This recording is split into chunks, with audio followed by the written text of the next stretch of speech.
guys, and welcome back to Newtorious, where we'll break down this week's top news and political events. And this week was not very good for President Obama when it comes to foreign policy. So he was away at the G20 summit and then the APEC summit. And in the meantime, and of course he was there discussing issues like ISIS and solving the Syrian refugee crisis.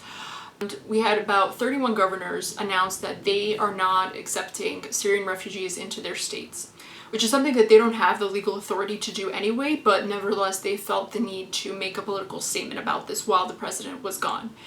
And the timing of this really felt like school kids whose teacher left the room for a minute and the classroom just turns into complete chaos. To the point where the president had to address this overseas and say that the whole world is watching, so they better stop this right now. And there was a lot of, criticism of that, the president shouldn't have addressed this internationally. He should have waited until he returns to the US to address these things. But I think that this was really just a move of tremendous disrespect to the president when he is overseas trying to address these issues, trying to find a solution to this, and these governors just completely ignore that and ignore his efforts, and in the meantime just say that, we're not accepting refugees into our states, something that they can't do anyway, but they needed to say this right when the president was gone, trying to work on specifically these issues. Issuing refugee status is something that is the responsibility of the federal government. This is something that the State Department works on, the FBI, Department of Homeland Security, several other federal government agencies handle this issue. And the verification process and the vetting process in order to receive refugee status is extremely detailed and intense. It's not something that's issued lightly. It's a really thorough background check that is conducted, that a lot of agencies are involved in conducting this verification process, and it is not easy to get refugee status at all.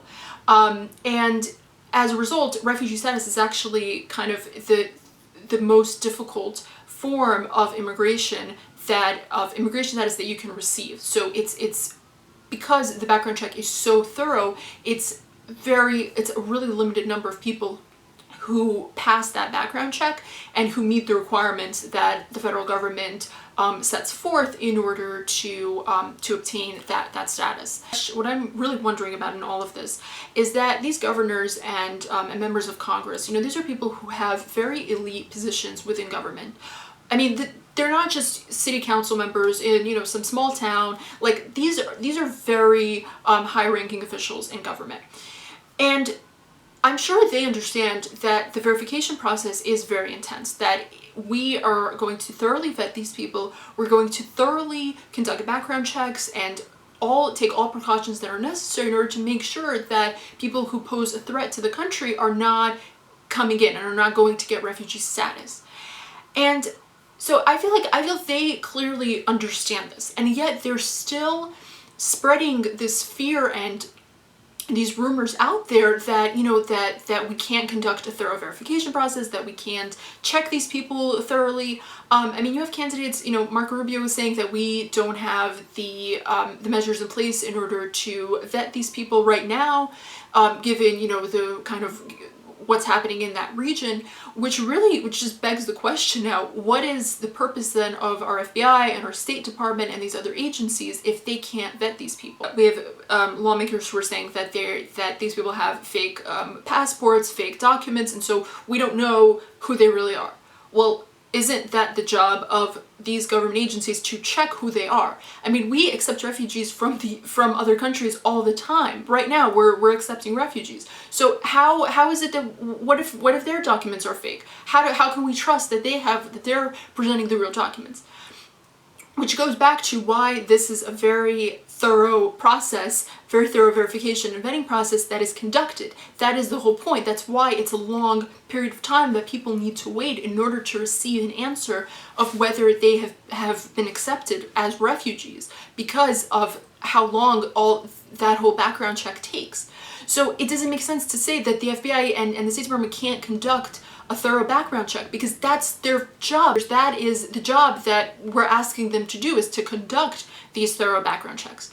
So I don't understand how people who are high-ranking officials in government who have these prestigious government jobs can just come out here, come out to interviews and openly say that we can't check these people, we don't know who they are, we don't know how to verify them.